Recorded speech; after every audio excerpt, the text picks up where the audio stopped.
ఒక గ్రామంలో రాఘవ్ అనే పేరు గల వ్యక్తి ఇంకా తన కుమారుడైన అర్జున్తో కలిసి నివసిస్తూ ఉండేవాడు. తన భార్య మృతి చెందిన తరువాత రాఘవ్ తన కొడుకుని బాగా చదివించాలని ఎంతో కష్టపడి పనిచేస్తూ ఉండేవాడు. అర్జున్ తెలివైన బాలుడు. తను డాక్టర్ అవ్వాలని ఇంకా తన గ్రామానికి సేవ చేయాలని కలగనేవాడు. ఆ కలని ఎలాగైనా సాధ్యం చేయాలని రాఘవ్ నిర్ణయించుకున్నాడు. రోజులు నెలలుగా మారాయి. పగటిపూట ఇటుకలు మోయడం, రాత్రి వేళలో రిక్షా తొక్కడం, ఇలా పగలనక రేయనక తేడా లేకుండా ఎంతో కష్టపడేవాడు రాఘవ్. తన కొడుకు ఆకలితో ఉండకూడదని తను ఒక పూటే భోజనం చేసేవాడు. ఒకరోజు అర్జున్కి ఒక మంచి పాఠశాలలో స్కాలర్షిప్ అవకాశం వస్తుంది.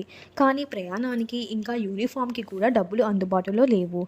అప్పుడు రాఘవ్ తన భార్యకు చెందిన ఒకే ఒక్క బంగారు గొలుసును అమ్మి ఆ వచ్చిన డబ్బులతో యూనిఫామ్ మరియు ప్రయాణానికి సిద్ధం చేస్తాడు. ప్రయాణం రోజు రానే వచ్చింది. రాఘవ్ తన కుమారుడను బస్సు ఎక్కించి ఎంతో సంతోషంగా పంపిస్తాడు. సంవత్సరాలు గడిచాయి. అర్జున్ తన గ్రామానికి తిరిగి వచ్చాడు.